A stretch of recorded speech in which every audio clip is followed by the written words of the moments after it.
توحید سے محبت کیا ہے؟ اللہ سے محبت تمام محبتوں سے بالاتر ہو جائے. کوئی محبت اللہ کی محبت سے اوپر تو نہیں، برابر بھی نہ ہو. برابر ہونا شرک ہے، اوپر ہونا تو سمجھیے کہ اور پتہ نہیں شرک کے علاوہ بھی کوئی اصطلاح ہمیں ایجاد کرنی پڑ جائے گی.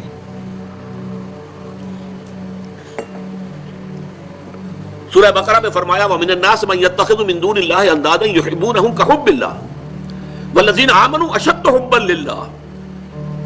لوگوں میں سے کچھ ایسے بھی ہیں جو اللہ کے سوا کچھ ہستیوں کو محبوب بنا لیتے ہیں، اللہ کا مد مقابل بنا کر ان سے وہ محبت کرنے لگتے ہیں جو اللہ سے کرنی چاہیے تھی.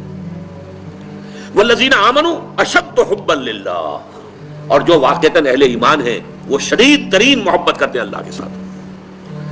تو قرآن یہ نہیں کہتا کہ آپ والدین سے محبت نہ کریں، کرو، لیکن والدین کی محبت اللہ کی محبت کے برابر نہ ہو جائے، اس سے بڑھ نہ جائے.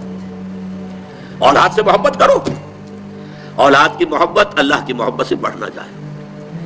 دیکھیے یہ محبتوں کا امتحان ابراہیم سے اللہ نے کیسے کیسے لیا تھا. وَإِذِ ابْتَلَىٰ إِبْرَاهِيمَ رَبُّهُ بِكَلِمَاتٍ فَأَتَمَّهُنَّ قَالَ إِنِّي جَاعِلُكَ لِلنَّاسِ إِمَامًا. کیسے کیسے امتحانوں میں سے پاس ہونے کے بعد پھر وہ مرحلہ آیا کہ اللہ نے فرمایا ابراہیم میں تمہیں تمام نوع انسانی کا امام بناتا ہوں. والدین کو چھوڑا اللہ کے لیے، دربار چھوڑا اللہ کے لیے. بادشاہ کے دربار میں آنکھوں میں آنکھیں ڈال کر مناظرہ کیا کہ نہیں کیا؟ بادشاہ جو ہے وہ مرعوب نہیں کر سکا. فَبُہِتَ الَّذِي كَفَرَ، بلکہ جو مناظرہ ہوا ہے تو بادشاہ جو تھا نمرود وہ مبہوت ہو کر رہ گیا. اپنی جان کو اللہ سے، اللہ کی محبت سے زیادہ نہیں سمجھا. آگ میں کود گئے کہ نہیں؟ بے خطر کود پڑا آتش نمرود میں عشق. عقل ہے محو تماشائے لب بام ابھی. پھر اپنے ملک کی محبت پر اللہ کی محبت کو ترجیح دی، ملک چھوڑ دیا، ہجرت کی. آخری امتحان جو لیا ہے، آخری امتحان جس سے کڑا امتحان ہو نہیں سکتا. 100 برس کی عمر میں وہ 13 برس کا بیٹا جو دعائیں مانگ مانگ کر اللہ سے لیا تھا، اکلوتا بیٹا، حکم آیا ذبح کر دو. یہ ہے سب سے بڑا امتحان. 100 برس کا بوڑھا انسان اور بڑی دعائیں مانگ مانگ کر بیٹا لیا. 87 برس کی عمر میں حضرت اسماعیل کی ولادت ہوئی ہے. اب 13 برس کے ہو گئے ہیں. فلما بلغ معه السعي، جب بھاگ دوڑ کے قابل ہو گئے. 13 برس کا جوان بچہ جو ہے باپ کا دست و بازو بن جاتا ہے، بھاگ دوڑ. اس لیے آتا ہے نا کہ ابراہیم اور اسماعیل دونوں تھے جو بیت اللہ کی تعمیر کر رہے تھے. وَإِذْ يَرْفَعُ إِبْرَاهِيمُ الْقَوَاعِدَ مِنَ الْبَيْتِ وَإِسْمَاعِيلُ، اس اسماعیل کے بارے میں انی ارا فی المنام انی اصبحک فانظر ماذا تری. اے میرے بچے میں دیکھ رہا ہوں خواب میں، بار بار یہ خواب آ رہا ہے کہ میں تمہیں ذبح کر رہا ہوں. اور اس کے لیے چھری پھیر دی. یہ تو اللہ تعالیٰ نے جو ہے قد صدقت الرؤیا انا کذالک نجزی المحسنین، اللہ تعالیٰ نے کہا بس بس امتحان ہمیں لینا تھا، وہ امتحان پورا ہو گیا. یہ ہے محبت، توحید فی المحبت. اللہ کی محبت تمام محبتوں سے غالب. اور اگر کوئی ایک محبت بھی آ کر آپ کے دل کے سنگھاسن پر اللہ کی محبت کے ساتھ براجمان ہو گئی، بات ساتھ کہہ رہا ہوں، اوپر نہیں، ساتھ بیٹھ گئی آپ کے دل کے تخت پر، تو یہی شرک فی المحبت ہے.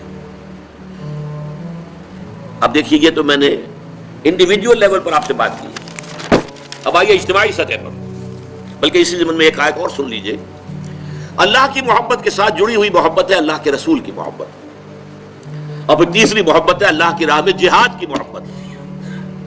اب توحید فی المحبت کے لیے سورہ توبہ کی آیت نمبر 24 جو ہے وہ لرزا دینے والی بھی ہے اور بہت جامع بھی ہے.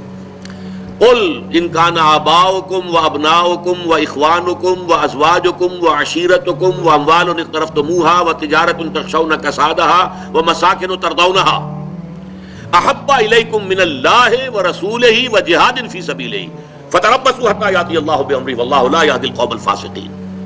اے نبی سے کہہ دیجئے لوگوں دیکھو، اگر تمہیں اپنے باپ، اپنے بیٹے، اپنے بھائی، اپنی زوج، مرد کے لیے بیوی، بیوی کے لیے شوہر زوج ہے، اور اپنے رشتہ دار اور وہ مال جو تم نے بڑی محنت سے کما کر جمع کیے ہیں، اور وہ کاروبار جن کی کساد بازاری کا تمہیں ڈر رہتا ہے، اور وہ محل، وہ حویلیاں، وہ مکانات جو تم نے بنائے ہیں تمہیں بہت محبوب ہیں. اگر ان 8 چیزوں کی محبت زیادہ ہو گئی تمہارے دل میں اللہ کی محبت سے، اس کے رسول کی محبت سے اور اس کی راہ میں جہاد کی محبت سے، تو جاؤ دفع ہو جاؤ، انتظار کرو یہاں تک کہ اللہ اپنا فیصلہ سنا دے. اور اللہ ایسے ناہنجاروں کو ہدایت نہیں دیتا. 8 محبتیں ایک پرڑے میں ڈال لیجئے. باپ کی محبت، بیٹے کی محبت، بھائی کی محبت، بیوی کی محبت، رشتہ داروں کی محبت. 5 مال کی 3 شکلیں، جائیداد، کاروبار اور کوئی نقد. 3 یہ شکلیں، 3 جمع 5 8.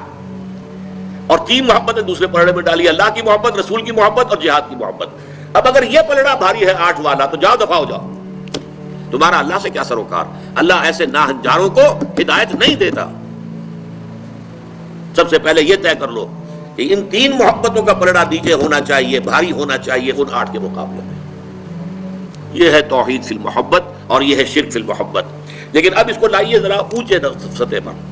وہ جو میں نے کہا انسانی معاشرہ، ریاست، اس ریاست کے لیے، معاشرے کے لیے بھی کوئی ایسی شے موجود ہونی چاہیے کہ جو اس میں رہنے والے یا اس میں شامل سب لوگوں کی محبوب شے بن جائے.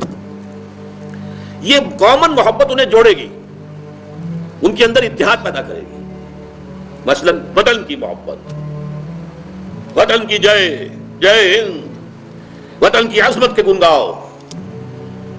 قوم کی محبت، وطن پرستی، قوم پرستی، کوئی نظریہ پرستی.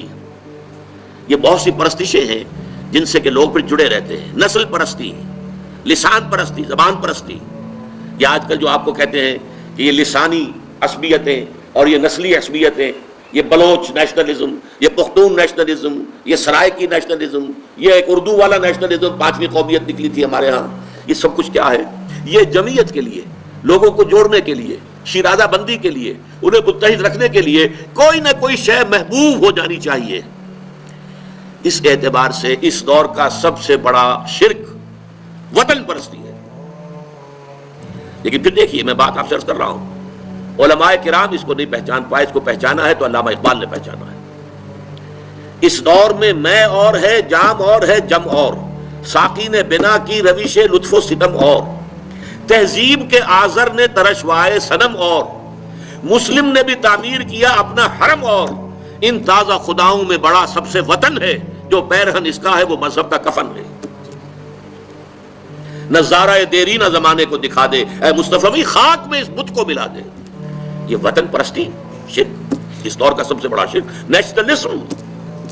نیشنلزم جو ہے وہ لوگوں کو جمع کرنے والی شے ہے. ہماری قوم، ریشیل نیشنلزم بھی ہوتا ہے، نسلی قومیت. اور آج کل نیشنلزم جو ہے وہ علاقائی ہوتا ہے، ٹیریٹوریل نیشنلزم. ایک ملک میں رہنے والے جو ہے اس کو سب ایک قوم ہے اور اپنے ملک سے محبت سب سے اوپر کر دے. یہ ہے در حقیقت علامہ اقبال نے جس کو کہا کہ وطن ایک تو ہے وطن سے محبت ہونا، وہ ٹھیک ہے، حب الوطن من الایمان حدیث ہے. گفتار نبوت میں وطن اور ہی کچھ ہے، اور گفتار سیاست میں وطن اور ہی کچھ ہے. وطن جب آتا ہے ایک پولیٹیکل کانسیپٹ کی حیثیت سے تو معبود بنتا ہے. اس معبود کی ایک نماز ہے. آپ کھڑے ہو جاتے ہیں، ترانہ پڑھا جا رہا ہے اور آپ کھڑے ہیں، جھکے ہوئے، سر جھکا کر کھڑے ہیں. یہ قنوت جو ہے یہ کس کے لیے ہو رہا ہے؟ وطن کے دیوتا کے لیے ہو رہا ہے. وطن کے دیوتا کا ایک اور ہے سلامی، جھنڈے کو سلامی دی جا رہی ہے. جھنڈا وہ علامت ہے آپ کے وطن کی. آپ کے علم میں ہوگا، میں اس ترانے کے پڑھے جانے کے وقت کھڑا نہیں ہوتا، اور اس سے بڑی کنٹروورسیز بھی ہوئی ہیں، مجھے بڑی تلخ باتیں بھی سننی پڑی ہیں. لیکن میں یہ سمجھتا ہوں کہ در حقیقت یہ وطن کی نماز ہے، وطن کی حمد ہو رہی ہے، وطن کے اور ترانے گائے جا رہے ہیں. در حقیقت یہ اجتماعی سطح پر پولیٹیکل سائنس کے اعتبار سے آج وطن جو ہے وہ جو ہے ایک معبود کی شکل اختیار کر گیا ہے.